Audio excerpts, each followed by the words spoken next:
ఏంటి లక్ష్మి, అమ్మ ఒకతే వస్తుంది, బాబేడి? అదే అర్థం కావడం లేదు. రండి అత్తయ్యని అడుగుదాం.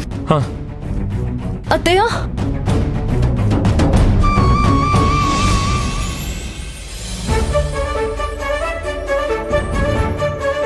టెంకాయ, కుంకుమ, పసుపు, తోరణాలు, పూజా సామాగ్రి. భోజనాలకి ఇంట్లో కూరగాయలున్నాయి కాబట్టి సరిపోతుంది. నిఖిలా, ఇలా రా, నీతో పనుంది. శ్రద్ధగా చదువుకుంటున్నానమ్మా, మధ్యలో నీ డిస్టర్బెన్స్ ఏంటి? చాలే నీ ఓవర్ యాక్షన్. ఏదైనా పని చెప్పినప్పుడే నీకు చదువు గుర్తొస్తుంది. ఇదంతా పని తప్పించుకోవడానికే కదా. వరలక్ష్మి వ్రతం రోజు అమ్మవారిని పూజిస్తే నువ్వు పరీక్షలన్నీ పాస్ అయిపోతావే.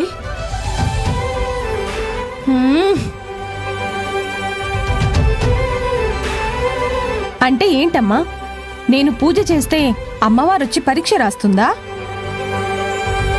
ఇంకా ఏ యుగంలో ఉన్నావమ్మా?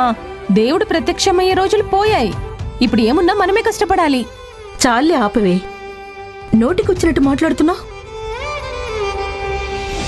అసలు దేవుడి గురించి నీకేం తెలిసే?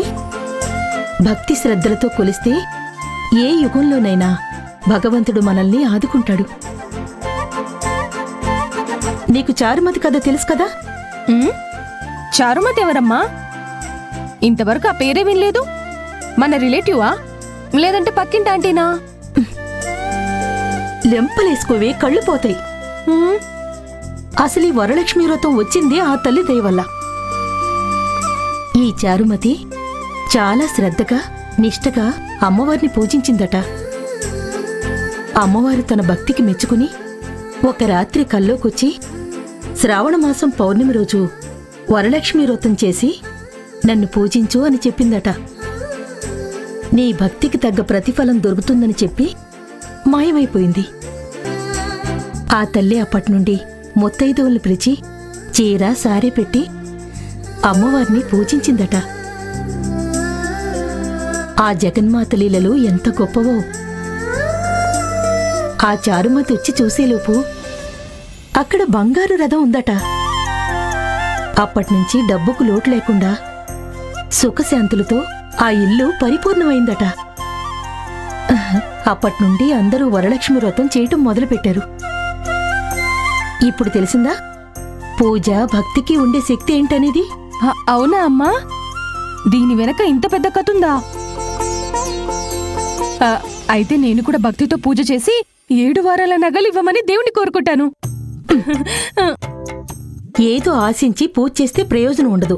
భక్తి శ్రద్ధలతో పూజ చేస్తే మన పరిస్థితిని అర్థం చేసుకుని ఏమివ్వాలో అది ఇస్తుంది. అయ్యయ్యో, అంత పెద్ద ప్రాసెస్ ఉందా అమ్మా? నా వల్ల కాదమ్మా. ఏదో చిన్న చిన్న పనులు చెప్పు, చేస్తాను అంతే. నీకు భక్తి శ్రద్ధల గురించి చెప్పినా అర్థం కాదు. కానీ నేను లిస్ట్ రాశాను, వెళ్ళి ఈ సరుకులు తీసుకురా. నేను వరలక్ష్మి వ్రతానికి అందరినీ పిలుస్తాను. లక్ష్మి ఇంట్లో వాళ్ళకు కూడా ఫోన్ చేయాలి. సరే అమ్మా, నేను తీసుకొస్తాను. అవును, ఈ ఫోన్ ఎక్కడ పెట్టాను? బాబు!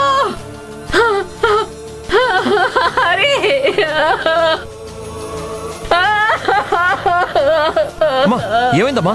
ఏమైంది? అయ్యో! అత్తయ్య, ఏమైంది అత్తయ్య? ఎందుకు ఏడుస్తున్నారు? చెప్పమ్మా, ఎందుకు ఏడుస్తున్నావు? అయినా నువ్వు ఒక్కదానివే ఉన్నావు ఏంటి? బాబెక్కడా? వాడు నీతో పాటు రాలేదా? బాబుకి ఏమన్నా అయిందా?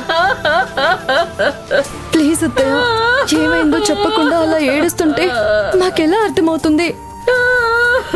అసలేమైందో చెప్పండి. అయ్యో! అమ్మా, ముందు నువ్వు ఏడు పాపమ్మా.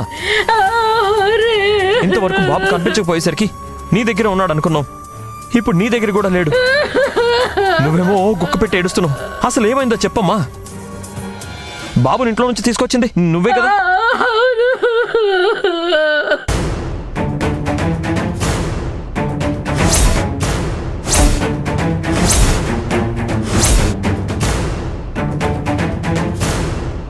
మరి బాబు ఎక్కడున్నాడమ్మా? ఇంతకీ నువ్వెందుకు ఏడుస్తున్నావో చెప్పట్లేదు? టెన్షన్ పెట్టకండి అత్తయ్య, బాబుకేమైందో చెప్పండి. అమ్మా, మీరిద్దరూ కనిపించట్లేదని అన్ని చోట్ల వెతికామమ్మా. నువ్వు కనిపించావు గాని బాబు కనిపించట్లేదు. అసలు బాబేడమ్మా? వాడిని ఎక్కడైనా వదిలేసి వచ్చావా? అసలు ఏం చేసావమ్మా వాడిని? నేనేం చేస్తాడ్రా? కన్న తల్లి మీద కూడా నమ్మకం లేకుండా పోయింది నీకు. అత్తయ్య, అదంతా తర్వాత మాట్లాడుకుందాం. ముందు బాబు ఏమయ్యాడో చెప్పండి. లక్ష్మి, అది నేను బాబుని తీసుకొని ఐస్ క్రీమ్ కొనిపెట్టడానికి వచ్చాను. వాడు ఐస్ క్రీమ్ తిన్న తర్వాత బాబు నాకు బాగా పరిచయం అయ్యాడని వాడిని అమ్మా నాన్నల గురించి అనాథాశ్రమానికి వెళ్దామా అని అడిగాను. అంతే, బాబు భయపడి నా దగ్గర నుంచి పారిపోయాడు.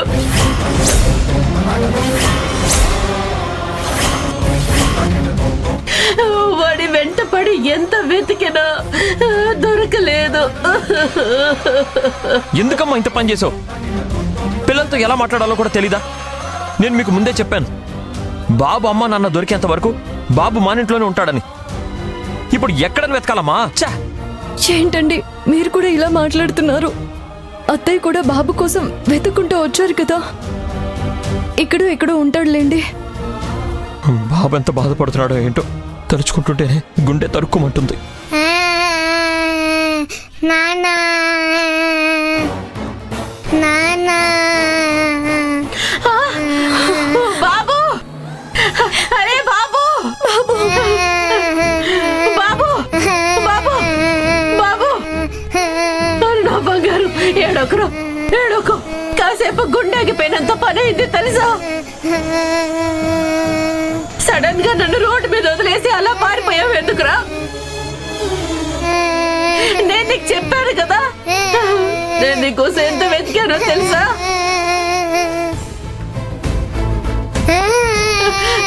పోనీలే, ఇప్పటికైనా దొరికావు, చాలా సంతోషం. ఏడోకు. సారీ నానమ్మ, ఇంకెప్పుడు అలా చేయను. సరేలే, నువ్వు ఇలా చేస్తే నీకు ఐస్ క్రీమ్ లేదు, ఏమీ లేదు. నీకు ఇంకెప్పుడు ఐస్ క్రీమ్ కొనిపెట్టును, సరేనా? హరి, లక్ష్మి, నేను ఇప్పుడే చెప్తున్నాను, వీడి తల్లిదండ్రులు ఎవరో దొరికేంత వరకు వీడు మన ఇంట్లోనే ఉంటాడు.